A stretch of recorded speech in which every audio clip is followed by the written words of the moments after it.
میرے پیارے ساتھیوں، قدامہ ابن مظعون نے بخاری شریف کے اندر یہ منظر دیکھا جا سکتا ہے، بہت بوڑھے ہو چکے تھے، بہت بوڑھے ہو چکے تھے، بیماری کی حالت میں وہ بستر سے بھی اٹھتے نہیں تھے۔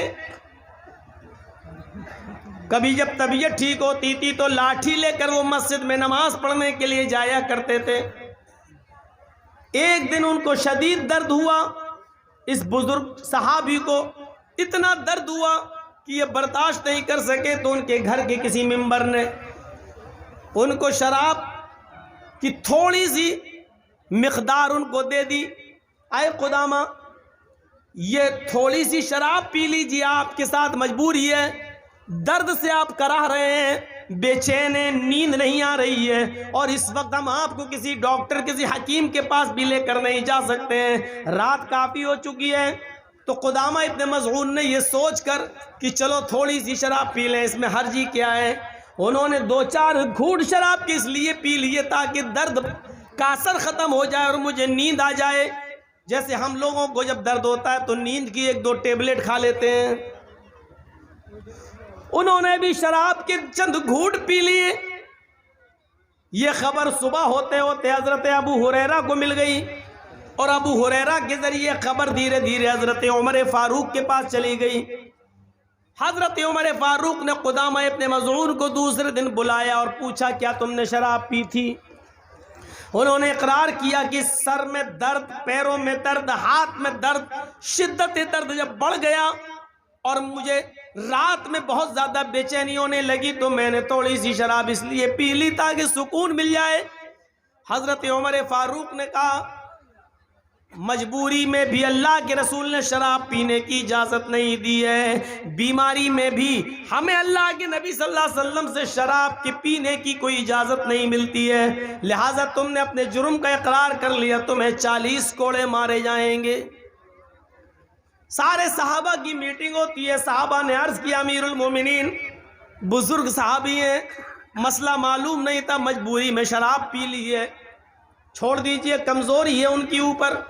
انہوں نے کہا کہ مجھے کوئی ایک ایسی حدیث یا ایسا واقعہ بتا دیجئے کہ اللہ کے رسول کے زمانے میں کسی مجبور نے مجبوری میں شراب پی ہو اور اللہ کے رسول نے چھوڑ دیا ہو، میں نے چھوڑ دوں گا، لیکن کسی کے پاس ایسی کوئی دلیل نہیں تھی۔ حضرت عمر فاروق نے کہا ان کو کوڑے لگائے جائیں۔ پھر ایک میٹنگ ہوتی ہے صحابہ کی، تو اس میں یہ طے ہوتا ہے امیر المومنین کوڑے ان کو لگا لیجئے، میں منع نہیں کر رہا ہوں، لیکن 2-4-5 دن کی چھوٹ دے دیجئے، مہلت دے دیجئے تاکہ یہ طبیعت ان کی خراب ہے یہ صحیح ہو جائیں، ہاتھوں پیروں میں درد ہے، چلنے پھرنے کے لائق نہیں ہے، تھوڑی سی طاقت آئے گی تب آپ ان کو کوڑے مار لینا، 1 ہفتے کا مہلت دے دو، 1 ہفتے کا ٹائم دے دو۔ حضرت عمر فاروق کہتے ہیں میں ان کو 1 ہفتے کا ٹائم دینے کے لیے تیار ہوں، لیکن اگر 1 ہفتے سے پہلے میرا ہی انتقال ہو گیا اور میں اس دنیا سے چلا گیا اور قیامت کے دن جب اللہ نے مجھ سے پوچھا کہ تمہارے سامنے ایک مجرم آ گیا تھا پھر تم نے اس کو سزا کیوں نہیں دی، اس کو 40 کوڑے کیوں نہیں لگائے، جبکہ مجرم نے اپنے جرم کو قبول کر لیا، تو میں اللہ تعالیٰ کو کیا جواب دوں گا؟ نہیں، ان کو آج ہی کوڑے لگائے جائیں گے۔ بخاری شریف کے صفحات پر یہ منظر لکھا ہوا ہے میرے بھائیوں۔ پھر قدامہ ابن مظعون اس بوڑھے صحابی کو حضرت عمر فاروق نے 40 کوڑے پڑوائے، اور 40 کوڑے ان کو جب مارے گئے تو ان کو ہڈیوں میں اتنا سخت چوٹ لگ چکی تھی، ان 40 کوڑے کھانے کے بعد پھر وہ 1 سال 2 سال تک بستر ہی پہ پڑے رہے، پھر وہ اٹھنے کے لائق نہیں رہے۔ وہ 40 کوڑے کھانے کے بعد وہ پیشاب و پائخانہ بھی بستر پر کیا کرتے تھے، پھر وہ اٹھنے کے لائق نہیں رہے، وہیں وضو بنوایا جاتا تھا اور اسی بستر پر وہ نماز پڑھتے تھے۔ 40 درے کھانے کے بعد، کوڑے کھانے کے بعد ان کا جنازہ اسی بستر کے اوپر اٹھتا ہے۔ میرے پیارے ساتھیوں، عمر فاروق نے ان تمام چیزوں کی کوئی پرواہ نہیں کی ہے۔ اندازہ لگائیے، بیماری میں، مجبوری کے اندر، جب درد بند نہیں ہو رہا تھا تو نیند آ جائے، اس مجبوری میں انہوں نے تھوڑی سی شراب پی لی، اس پر بھی حضرت عمر فاروق نے ان کو 40 کوڑے مارے۔ آج ہمارا موجودہ اور نوجوان کا طبقہ ذرا سوچے اور بتائے انصاف کرے. کیا اس کو ایسی مجبوری ہے؟ اور مجبوری ہے بھی تب بھی شراب جائز نہیں ہے. تو میں کہنا یہ چاہتا ہوں کہ ٹریفک نیم کا النگھن آپ نہیں کر سکتے، چاہے کوئی سادھن کوئی گاڑی آ رہی ہو نہیں، اگر ریڈ سگنل ہے تو آپ کو رکنا ہے، چاہے ایکسیڈنٹ ہو یا نہ ہو. اسی طریقے سے قرآن نے جو نیم بنا دیا، جو قانون بنا دیا، وہ ہمیں فالو کرنا ہے، چاہے اس میں ہمارا فائدہ ہو یا نہ ہو، چاہے اس میں ہمارا نقصان ہی کیوں نہ ہو، لیکن اس کو فالو کرنا ہے. یہ یاد رکھیے گا، اس نیم کو، اس اصول کو ہم نہیں توڑ سکتے. ہمارے لیے جائز نہیں ہے اس نیم کو توڑنا. ہماری سمجھ میں آئے یا نہ آئے، ہمیں اسلام کے ہر قانون کو ماننا پڑے گا. ہماری عقل میں یہ موزوں پر مسح کیا جاتا ہے، کہاں کیا جاتا ہے آپ کو معلوم ہے؟ جب وضو آپ بنا رہے ہیں تو یہ موزوں پر مسح کرتے ہیں تو اوپر کرتے ہیں، ایسے اپنے ہاتھوں کو تر کریے، اور یہ طریقہ ہے. یہ 5 انگلیاں اس طریقے سے آپ لائیے اور یہاں تک لائیے، ٹخنے تک، ایسے کر کے یہاں تک، یہ 5 انگلی یہاں تک، یہ آپ کا مسح ہو گیا. عقل کیا کہتی ہے؟ عقل کہتی ہے کہ ہم زمین پر چلتے ہیں تو گندگی، مٹی یا گندگی نیچے لگتی ہے.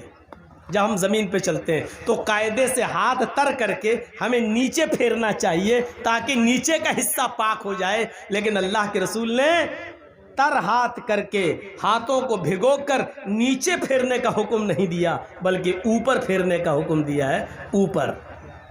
اب آپ کہیں گے صاحب گندگی تو نیچے لگتی ہے، اللہ کے نبی اوپر کے حکم دے رہے ہیں. ہمیں نہیں معلوم کیوں دیا ہے، اور نہ ہی اللہ کے رسول کے علم میں ہمیں برابر کا شریک ہونے کا حق ہے. ہمیں صرف اتنا ماننا ہے، نبی نے کہا ہے، ہمیں کرنا ہے، یہی قانون ہے، اسی کو ہمیں فالو کرنا ہے، چاہے ہماری عقل میں آئے یا نہ آئے.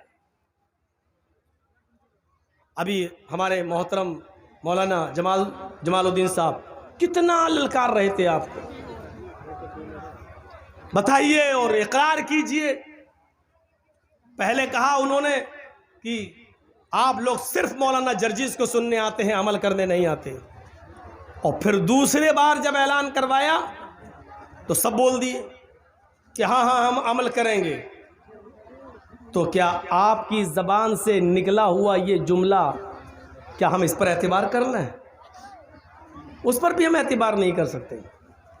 یہ تو رزلٹ آپ دیں، چھوٹے بچے نہیں ہیں آپ.